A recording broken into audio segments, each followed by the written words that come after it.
Welcome to my channel.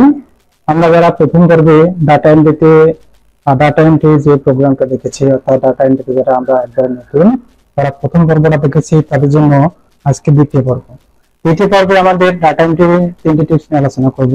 অর্থাৎ data এন্ট্রিতে যারা একেবারে দুর্বল বা ডাটা এন্ট্রি করতে পারছেন না, ডাটা এন্ট্রি বোঝেন না, তারা আমাদের এই দ্বিতীয় পর্বে দেখে নিতে পারে। চলুন দেখে আসা যাক। এই কাজটি করার জন্য বা এই প্রসেসটি করার জন্য আমাদের এখানে একটা ডাটা এন্ট্রি শিট অলরেডি তৈরি আছে। এখানে serial number, SRID, SRID class, item name, অর্থাৎ জানুয়ারিতে সেল কত, ফেব্রুয়ারিতে সেল কত, মার্চে সেল কত, এপ্রিলে সেল কত, মেতে সেল কত, এটা এইসব দেওয়া আছে। এখানে আপনাকে বলা হলো আমাদের যে এ কলাম আছে, অর্থাৎ A column, B column, C column, এগুলো হচ্ছে আমাদের কলাম, আর আমাদের ওয়ান পেজ হচ্ছে রো। এখানে আপনাকে বলা হলো যে আমাদের যে এসআর নাম আছে, অর্থাৎ এই কলামটা আছে, এই কলামটাকে কাট করে আমাদের এই ডি এবং ই এর মাঝখানে ইনসার্ট করতে হবে। অর্থাৎ বি কলাম এবং ই কলামের মাঝখানে ইনসার্ট করতে হবে। এই কাজটা আমরা কিভাবে করতে পারি? এই কাজটি করার জন্য আমাদের প্রথম যে এই কলাম আছে এটাকে সিলেক্ট করতে হবে, তারপরে মাউসের রাইট বাটন ক্লিক করে কাট করতে হবে। কাট করা আমাদের শেষ। এখন আমরা কোথায় রাখতে হচ্ছে, এটা বি এবং ই কলামের মাঝখানে। বি এবং ই কলামের মাঝখানে রাখতে গেলে আমাকে ই কলাম সিলেক্ট করতে হবে। ই কলাম সিলেক্ট করার পরে মাউসের রাইট বাটন ক্লিক করে আমাকে পেস্ট করতে হবে। তাহলে আমাদের অলরেডি দেখা গেল যে আমাদের এসআর নাম যে ছিল এটা আমাদের ডি এবং এর মাঝখানে এসে বসে এটা ই কলামে পরিণত হয়ে গেল। তাহলে আমরা সহজে এইভাবে আমাদের কলামগুলো এইভাবে কাট করতে পারি। আরেকটা প্রসেস হচ্ছে আমাকে বলা হলো, একটা প্রসেস হচ্ছে সেটা আপনাকে বলা হলো যে এখানে আপনার যে দুটো কলাম আছে, অর্থাৎ এ কলাম, বি কলাম, অর্থাৎ A column, B column, C column, অর্থাৎ যে কলামগুলো আছে এই কলামগুলো দুটাকে, অর্থাৎ দুটা কলাম একসঙ্গে ডিলিট করতে হবে, বা দুটো কলাম একসঙ্গে কিভাবে ডিলিট করবেন। তাহলে সহজে শর্টকাটে আমরা এইভাবে একই প্রসেসে কাজটা করতে পারি। যে কলাম দুটোকে আমাদের ডিলিট করতে হবে, সিলেক্ট করে মাউসের বাটন ক্লিক করে ডিলিট করতে হবে। কলাম দুটো সিলেক্ট করে মাউসের বাটন ক্লিক করে ডিলিট, তাহলে অটোমেটিক্যালি ডিলিট হয়ে যাবে। এটাকে ফিরিয়ে আনার জন্য আমাদের কন্ট্রোল জেড প্রেস করতে হবে। আরেকটা প্রসেস আপনাকে বলা হলো যে এখানে আমাদের যে এতটুকু অংশ আছে এই অংশটুকু কপি করে আমরা আরেকটা ডায়লগ বক্স তৈরি করব। তাহলে কি করবো, কন্ট্রোল সি দিয়ে কপি করব, আমরা এখানে পেস্ট করব। তাহলে অটোমেটিক্যালি আমাদের পেস্ট হয়ে গেল। ওকে, অটোমেটিক্যালি আমাদের যতটুকু কপি করেছিলাম অতটুকু আমাদের পেস্ট হয়ে গেল। এখন বলা হলো আমাদের যে এই অংশটাকে আপনাকে ডিলিট করতে হবে, অর্থাৎ যে অংশটুকু সিলেক্ট করেছিলেন এই অংশটুকু ডিলিট করতে হবে। তাহলে এই অংশ ডিলিট করতে গেলে আমরা যে প্রসেসে কাজটা করি সেটা হচ্ছে ইমেজটাকে সিলেক্ট করি, তারপরে মাউসের রাইট বাটন ক্লিক করে ডিলিট করি। ওকে, তাহলে এইভাবে ডিলিট করতে দেখা গেল যে আমাদের যে পরবর্তী যে আমরা ডায়লগ বক্স নিয়েছিলাম এটা আমাদের একসাথে ডিলিট হচ্ছে। তো এই কাজটা না করে আমরা এটাকে আনডু প্রেস করে কিভাবে ডিলিট করতে যাচ্ছি, অথবা আমরা যেভাবে ডিলিট করি এটাকে সিলেক্ট করে এখানে এভাবে সিলেক্ট করে দেখা যাবে আমাদের পুরো টেবিলটা, অর্থাৎ আমাদের প্রথম টেবিলটা এবং দ্বিতীয় টেবিলটা টোটাল ডিলিট হয়ে যাচ্ছে। আমি দেখাচ্ছি আপনাদের মাউসের রাইট বাটন ক্লিক করে ডিলিট, তাহলে আমাদের পুরো টেবিলটা ডিলিট হয়ে যাচ্ছে। আমরা এই প্রসেসে কাজ না করে অন্য প্রসেসে করতে পারি, যাতে আমাদের এই টেবিলটি থাকে এবং এই টেবিলটি ডিলিট হয়ে যায়।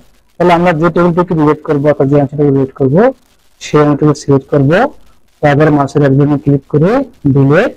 আমাদের ডিলিটের যে প্রসেস আছে শিফট অর্থাৎ শিফট সেল লেফট, আমাদের এটাকে ওকে করে দিলে আমাদের বাম পাশে যে শিট আছে, বাম পাশে যে আমাদের শিট আছে সেটা ডিলিট হয়ে যাবে।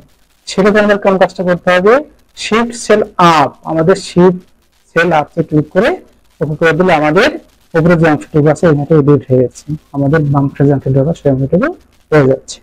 তাহলে আমরা এইভাবে সহজেই শর্টকাটে সুন্দর একটা পদ্ধতিতে আমরা ডাটা এন্ট্রির কাজগুলো ভাবে করতে পারি।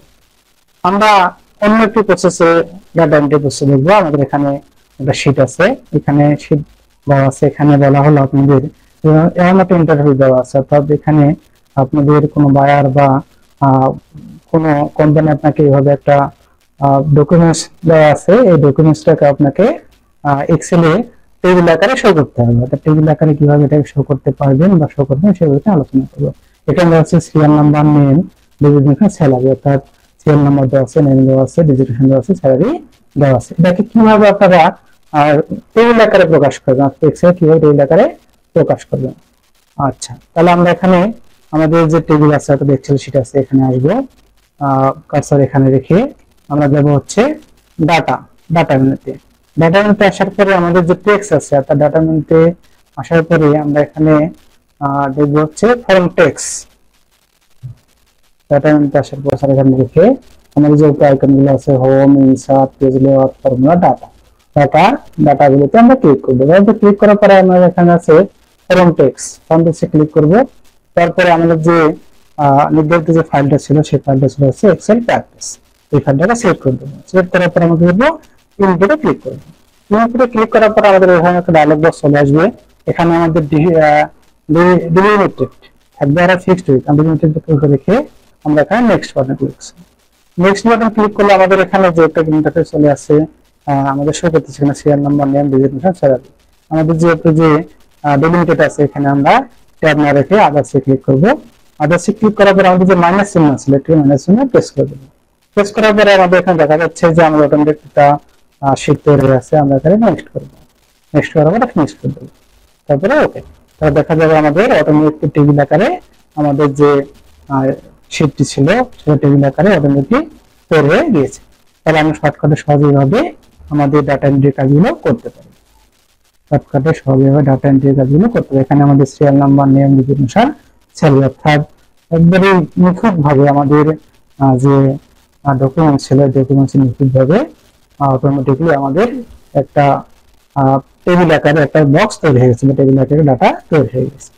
এবার আমরা 3 নম্বর প্রসেসটা দেখবো। 3 নম্বর প্রসেসে আমাদের ছিল হচ্ছে এরকম একটা আমাদের ডাটা এন্ট্রি কাজ আছে। এখানে কাজ হচ্ছে, এখানে বলা হলো এখানে নেম, জানুয়ারি, ফেব্রুয়ারি, মার্চ, এপ্রিল, মে, জুন, অর্থাৎ নেমটাকে সেভাবে এটাকে আমাদের যে নেমের কলাম আছে, যে কলামটা আছে এটাকে আমরা নেমটাকে কি লম্বা রাখবো আর হচ্ছে ডাটাগুলোকে হচ্ছে সেইভাবে ছেড়ে রাখবো। এই কাজটি করার জন্য কিভাবে কাজটা করবো বা এই কাজটি আমরা কিভাবে করতে পারি, এই প্রসেসটা করার জন্য আমরা এখানে ঘরটাকে অর্থাৎ টেবিলটাকে সিলেক্ট করবো, তারপরে কন্ট্রোল সি দ্বারা কপি করবো। এটা হচ্ছে ট্রান্সপোর্টের কাজ, এই কাজটা হচ্ছে ট্রান্সপোর্টের কাজ। তাহলে এটাকে সিলেক্ট করার পরে আমরা আমাদের যে ডাটা আছে এই ডাটাতে এসে আমরা ট্রান্সপোর্ট করব, অর্থাৎ ডাটা ট্রান্সপোর্ট হচ্ছে ডাটা ট্রান্সপোর্টের কাজ। আমরা এটাকে ট্রান্সপোর্ট কিভাবে করতে পারি, এখানে কার্সর রেখে মাউসের বাটন ক্লিক করে পোস্ট স্পেশালিস্ট ক্লিক করব। ক্লিক করার পর এখানে আমাদের এরকম একটা ডায়লগ বক্স চলে আসবে, এখানে লেখা আছে ট্রান্সপোর্ট। আমরা ট্রান্সপোর্টে ক্লিক করে ওকে করে দেব।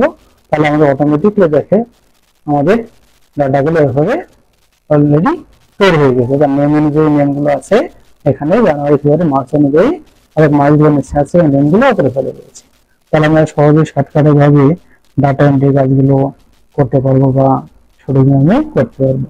আজকে এই 3টি টিপস নিয়ে আলোচনা করলাম। তো প্রথম টিপসটি ছিল আমাদের এরকম একটা ডায়লগ বক্স ছিল, এখানে কিছু কাজ ছিল। তারপর দ্বিতীয় টিপসটি ছিল এটা, অর্থাৎ এখানে কিছু ফাইল দেওয়া আছে, এই ফাইলগুলোকে টেবিল আকারে কিভাবে সাজাতে পারি, আমরা টেবিল আকারে কিভাবে এটাকে একসাথে নিয়ে আসতে পারি। তারপর 3 নম্বর ছিল এরকম একটা ডায়লগ বক্স, এটা আমরা একটু আগে শো করলাম, দেখলাম এরকম নেমটাকে নেম অনুযায়ী, অর্থাৎ আমরা একে ট্রান্সপোজ বলতে পারি, ট্রান্সপোজের কাজ।